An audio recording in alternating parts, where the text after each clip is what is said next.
Thank you, Paige. Before we get started, just give me 60 seconds to introduce you a little bit to Schneider Electric. So we're going to roll a very short reel just to give you a flavor of what we're doing. The change in our world is more profound than ever, driven by a new scale and speed of urbanization, digitization, and industrialization. These megatrends yield opportunities, yet they also strain energy use everywhere. Unchecked building energy demand could hit 50% by 2015. Worldwide energy consumption in the industrial sector is expected to grow by 35% by 2040. Today, 2.5 billion gigabytes of data are created every day. Electronics and computers use 15% of global residential electricity. Unchecked, this energy will triple by 2030. We are committed to transformative solutions that provide connectivity, sustainability, efficiency, reliability, and safety, while dramatically reducing power consumption. So less becomes more. At Schneider Electric, we call this Life is On. That's great. Thank you. What I want you to take away from that is the number of personas and segments and industries that we're working in. Because if you look at that video briefly, we're dealing with the largest scale industrial manufacturing, everything you can imagine in electrical and energy management. We're dealing with cities and governments to manage their energies. We're dealing with buildings like the Nico Hotel to manage their energy, all the way down to each one of you as resident owners, as in your house, in your apartment, with the switches and sockets you use to manage your energy. That's a big segment, right? That's everybody who's out there from B2B to B2C that we're servicing. And we're doing that across 100 plus countries in the world. And the reason I throw that out is because that's a lot of opinions in how to do digital marketing. That's every BU. We've got 5 business groups that do that. That's a lot of country Marcom teams. So we get asked the question a lot, how do you manage those priorities? And it almost seems silly to say, but we listen to the customer. And why it's silly to say is because there's so much noise and everybody's got a new idea that we just focus there. And so what I want to do for the little bit of time we've got is talk to you about what our customers are doing, because I think it's very similar to what your customers are doing, and talk to you about how we're addressing that. And I think it goes without saying that SDL has been absolutely key to us on this journey. And so it's really great that, that they've invited us to talk today. Okay, what are our customers doing? Well, I'll tell you what they're doing a lot of. They're doing a ton of search. Massive search. And I'm a B2B guy by trade. I gave up tracking search when B2B customers were doing it 95% of the time as part of the buying process. So we would step back and go, 2 years ago, we don't really need to worry too much about search. Yes, it's mission critical. 95% of the people are using it. Box ticked. Let's do a lot here.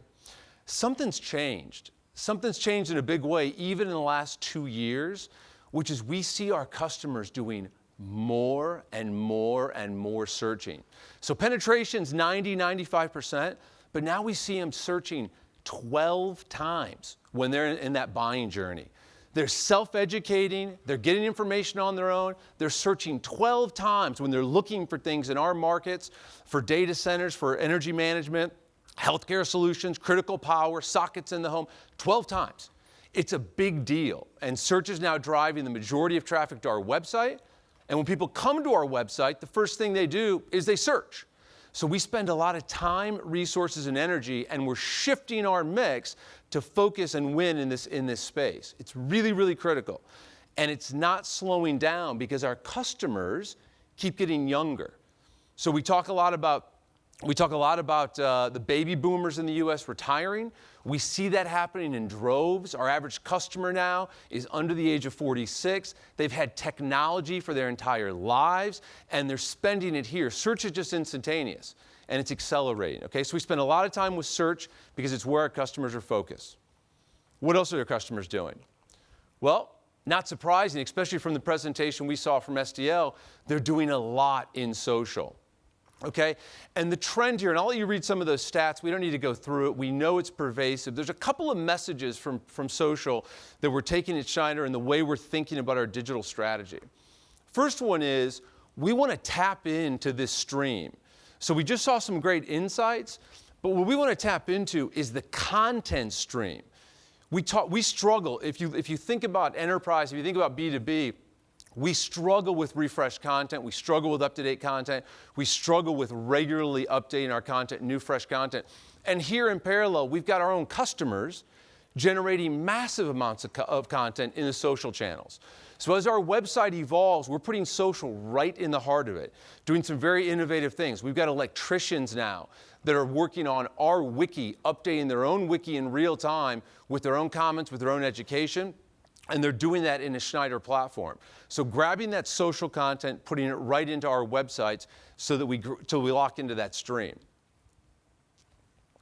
The other thing that's so important for social from us is why this is so important for the customer. And I can tell you, my Facebook experience is different from every single person out here, and my Twitter experience as well. And your Google Plus experience is nothing like mine, and on it goes. If you get to the heart of social, you realize why it's so popular, why it's so ever-present, is because it's personal. Every single social experience is happening just for you in real time, and that's a lesson for our website. So you've heard the word personalization quite a few times throughout the conference. Our end goal with what we're doing with SDL is that when you come to our web property and you're in the healthcare market, we're going to drop you into personalized healthcare experience. If you're coming from oil and gas, we're going to drop you into an oil gas experience. Same thing. The sooner we can do that, the more we win. And where we've had pilots, we've seen conversion rates go up by 30%. So we know this personalized content drives pipeline and drives revenue for us, and it's the direction we're going, and it's all about social. Okay? Third, this is the big one, right? So we talked about search, we talked about social. This is the big one, right? And I want you, we literally listen like a clock ticking in our minds, because there's over 2 million smartphones activated every single day. It's just a clock that ticks. 2 million more customers on a smartphone. 2 million, 2 million, 2 million yesterday, 2 million today, 2 million tomorrow. It's not changing. We're already at the tipping point where more browsing is happening on a smartphone than on a computer. That happened just a few months ago. And now we're designing every single page of our web from the smartphone up. So we're launching our new version of our website in just 2 short weeks. Every single page was designed for a 2-inch screen and then going up. And that's a real challenge, right? Because we're all marketers at some scale. We're marketers in the room. Marketers struggle with small, right? We do big well. We like this event because it's big. We like billboards. We like sponsorships. We like things that are big. We struggle with small. And this is really very small, almost irrelevant, right? At some point. But it's everything the customer. So we're seeing, if you think about my first chart on search, our search traffic's going up. Our mobile searches are up 3x. So customers are doing 12 searches before they engage us, and those searches are being driven off of that little device. So everything we're doing is now mobile first, and that's huge change management. To do everything small, big's easy once you do small first. But if you start big, it's tough. It's tough to go down market, okay? So canvas has shrunk, and mobile's a big piece of that. What else is going on? Well, let's talk about this. These are some e-commerce stats, and they're big numbers. China, the US, 2 of our largest markets. E-commerce is important because of how much revenue is now happening in a browser, but that's not the key point for us. We're doing a relative amount of e-commerce, a lot of renewal products in the B2B space, a lot of portal. People will go in and simply reorder what they've currently ordered. So we're doing e-commerce. But what's more important is what we're seeing is our same customer looking at an industrial product expects an Amazon-like experience. So digital's basically become consistent where they say, I'm getting this incredible experience from Amazon for the toothbrush I bought. There's 5 or 6 images there. I can do a 360 on the toothbrush. I can see the last 6 people that brushed their teeth with it. There's a star rating. You know, I can buy it from 3 or 4 different people. Some are close, some are far away. And why can't you do that for my industrial panel for the Nico Hotel to manage their power input? Why not? And you literally sit there and go, is that really their expectation? And it's really their expectation, right? And so this is when you see digital becomes, there is no B2C market, and there is no B2B market, and there's no professional buyer. We're all just human beings. We're consuming technology in the exact same way, and if I come across an incredible digital experience, like Amazon tends to be most of the time, I just want it elsewhere. And so we're spending a lot of time with our B2B products, making the product experience feel almost Amazon-like, even though at the end of the day, maybe there's not a buy button. Maybe there's a find a distributor button, but the digital experience is still very, very similar, okay? So very important. Business in a browser. Okay, so this leaves us with a challenge as marketers, all these trends. And the first one I'll throw out is what we call this media challenge, or maybe the media mess, and what we're doing with it. If you don't know the terms on the screen, this idea of paid, earned, and owned, it's been around for a while. Paid media is very old school, right? I've got some budget, I need to drive some traffic, I need to drive some sales, I'm gonna go give that to a media company, a bit of paid search, a bit of banner ads, and away we go. I say it's old school. If you look at the way this is now being done with some of the rocket fuels and some of the more advanced ad networks out there, it's literally rocket science. But the reality is the process is the same. I've got media budget, I'm gonna go spend it because I need to hit some number, whether it's traffic or e-commerce or whatever it may be. That's paid media, very straightforward. Now we've got earned media. We talked a bit about social. And this idea that instead of buying the clicks, maybe I can like the clicks, and if enough people tweet me, there's got to be some value there eventually, right? If enough people like my content and share my content and it's very portable, eventually I've got to generate some positive uplift and sell, right? And then there's our property. And I've been asked, which is owned, the owned media, right? We are now viewing, I can tell you, our CMO now runs around at our board and says, I already have 6 million eyeballs a month coming to this particular website. And there's another 3 million coming over here, and there's another 2 million a month coming over here. I already have those. I don't need to buy anymore. I've got my eyeballs. Now, what am I going to do with them? And that's this mindset of my corporate website is an owned media property called SchneiderElectric.com. And as soon as you realize that, the conversation changes. Because you start to look at these three circles and say, how do I make my investment decisions? Maybe I don't need to be spending money on banners anymore. Maybe I need to be hiring more bloggers to animate an electrical community. Or maybe I need to come down here and spend more on the content on my website. And so we see our budget shifting to the blue. And so somebody actually asked me, I've been asked before, is the corporate website dead, right? Is the corporate website dead? And I'm like, the definition of the corporate website, the old one might be dead. But when you understand what's going on here, it actually is so alive, it's incredible, right? And so it has to start becoming this media property. And so all of a sudden, we've gone from looking at paid media to paid content sponsorships and putting new content in that website. So a lot of focus on this, a lot of focus in this space. The other piece of this, and I'll just give you an idea, we see our customers consuming a large amount of video content. And by large amount, I mean in the B2B space, on average, during a buy cycle, they're consuming a half an hour of video content, okay, on the web, half an hour. What's the average video you guys watch on the web? About 22 seconds, right? Maybe a minute if it's really, really good. Average customers consuming a half an hour, and we know the average video is about a minute, maybe 2 minutes top. Think of how much video content these people are consuming when they're in buy mode. They're looking at everything from everybody. So all of a sudden, if we really believe in our own properties and own media, it's got to become video rich in a hurry, right? So we look at more and more video options to make sure we start delivering that. So investment shifting in that direction as well, because we see our customers consuming that video content, okay? All of this drives us to some interesting conclusions in the space. And I'll tell you, if you see the chart up there, it says your new competitor. That is absolutely one of our top competitors, okay? That, of course, is a Wikipedia page. Now, those of you who know Wikipedia or happen to maybe be from Wikipedia, know they have not entered the industrial electrical energy management markets. They don't sell anything that competes with what I sell.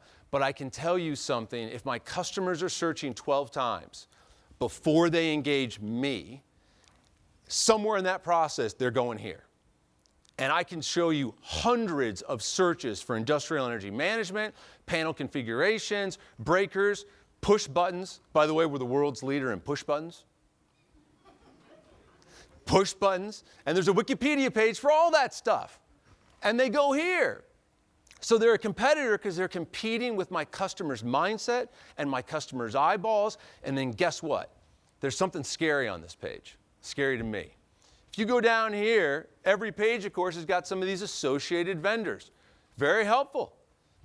Unfortunately, this particular page doesn't say Schneider Electric. It says somebody else because some clever digital marketing guy who's not on my team edited that page. And now the customer who just got educated and is on their 12th search and ready to make a decision, very helpfully decided to go here looking for answers. And so that is absolutely my competitor, because if I don't understand this, if 170,000 Schneider employees don't understand this, we're never going to win in this space. And I can tell you, when we sit down to talk about a product with any customer interested in what we do, we win more than we lose. We have incredible products from industrial scale to in your home. They don't fail. And when you're messing with electricity, I've learned, failure is a big deal, right? Nobody messes with that, so they don't fail. But my biggest concern when you see what happens in the digital space is all the people that never call us. If they call us, we win. But if these guys are going left instead of right, because in those 12 searches, they're not finding us, I don't even know I missed the opportunity. And that's what we have to tackle, because that's where the growth comes. And that's where our biggest challenge is. So Wikipedia is a competitor, also a fabulous website. So no worries on that one. Okay. Now let me give you, we got a few minutes left. I want to give you just a glance in where this goes forward. That's the digital marketing stuff. And at the heart of it, I just want to give you a glimpse into where this is going. Scratch that. Before I do that, I have to make a pitch about speed. All of the work we do with SDL, with our design teams, with our agencies, with development, with testing, everything we do with every business unit to get their content right, with the studio to produce, everything we do to create a wonderful web experience is useless if the website doesn't load fast. Completely useless. And so now, for the first time ever for this year, we are measuring the page load speed of every page on the website, because we know that customers' attention span, they don't have a lot of it. Nobody has patience. And so we've literally gone, in the last even 18 months, we've gone from where 4 seconds was acceptable, right, to where 2 seconds becomes almost mandatory, to when they're on, again, when they're on this tiny little phone, your patience, your guys' patience is almost non-existent, to where it almost has to be sub 1 second. And so all of a sudden we're like, wait a minute, all this work we're doing has to be fast, like rocket fast. And so we're starting to measure everything we're doing on the web, because if it's not, you lose. You lose in customer sat, you lose in deal close, and they'll just go somewhere else who can actually get them web content on a smartphone in under 1 second. So we spend a lot of time to measure this, and this is a process, right? We're a big company. Some of you guys work at corporations, but there was a steering committee involved, and there had to be a process and groups, and software had to be procured to measure all this. So it's a big deal. So now we're measuring speed, okay? Now, let me give you a glimpse forward of where all this goes. It's a complicated slide, so I'm going to tee it up with all that text on there. We are already underwater with all the data everything we do throws off, right? We've got data from A/B testing. I've got web analytics data. We've got CSAT data. I've got customer contact forms that we can read at any given time. We've got data everywhere, and the real data hasn't even landed yet.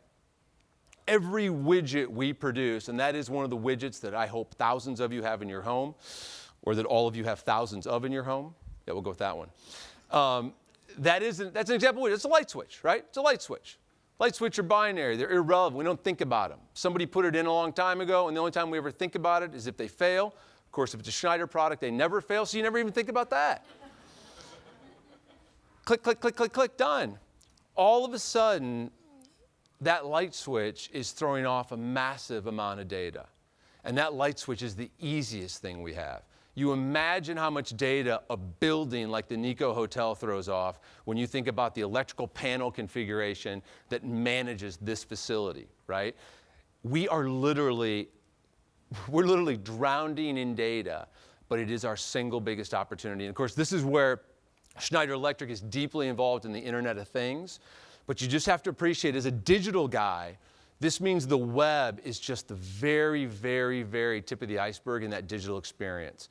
Because we already have, you literally have all of this data in the digital experience to understand exactly what your customers are doing to drive better marketing, right? Ultimately, look at all this data, all the great stuff we've seen from SDL, the stuff they're helping us with, it all drives better marketing, which allows us to do better sales, more sales, bigger baskets, et cetera. And now all of a sudden we talk about the real digital experience, which is all that marketing, plus all the product usage, and it just creates massive opportunities for marketing, like us, to drive better engineering products, better new product development, better innovations, et cetera, et cetera. And I'll give you, and so here's my pitch for data scientists, because this really is the future of marketing.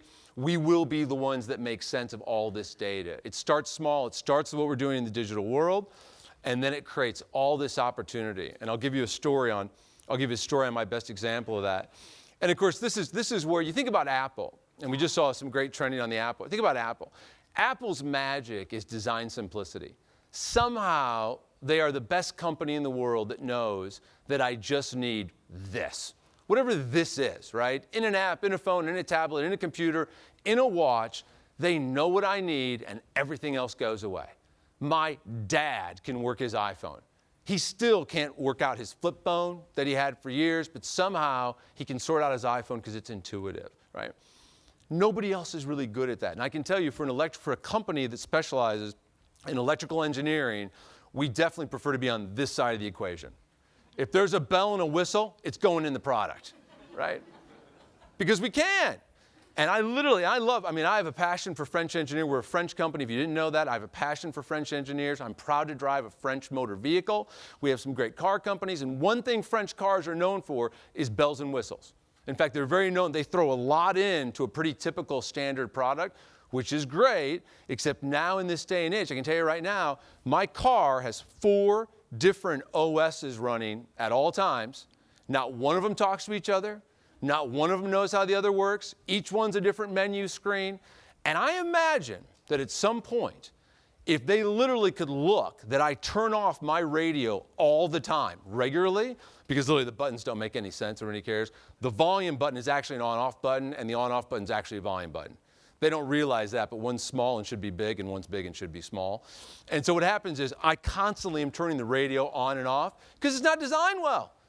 If they could see it, right? If my car talked and their digital marketing team was clever, they'd say, this is weird. People really don't turn their radio on and off all the time.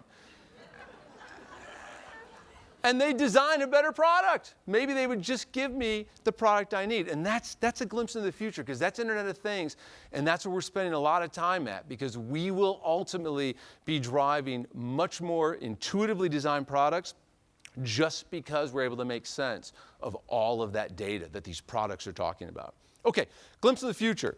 Last slide. So where are we at? Where does that leave us? Well, is the corporate website dead? That green thing in the middle there is a corporate website. You folks probably represent a bunch of those. Is it dead? It's challenged right now. It used to have a very cozy relationship with customers because it used to be the only place where customers could get information, right? So it's a pretty cozy relationship, corporate website and customers. We were one of a kind. Now we got this rainbow of disintermediation, if anybody's heard that term. Rainbows typically are good things. This one's not, right? Because what happens is, if you add up all that's going on, search, social, mobile, all the trends I talked about, customers basically can get most of the information they need without corporate website, right? They can just come over here into the great ecosystem of content and take care of themselves. So that means corporate website, next generation, and ours goes live in 2 weeks, has to achieve 2 things, right? We have to be able to enhance what we actually sell, and this is the big one, expanding the digital experience. And so what we launch in 2 weeks is content sourced with partnerships, much more rich media, social integration, directly connected, and every screen built from the ground up, and it's just a beginning. So this is the path forward for us. It's a journey that we've been on with SDL for about 1.5 years now, and really looking forward to take our next steps moving forward. Okay, that's all I know. And with that, I want to thank SDL for the invitation. And Paige, I think back to you, right? Yep.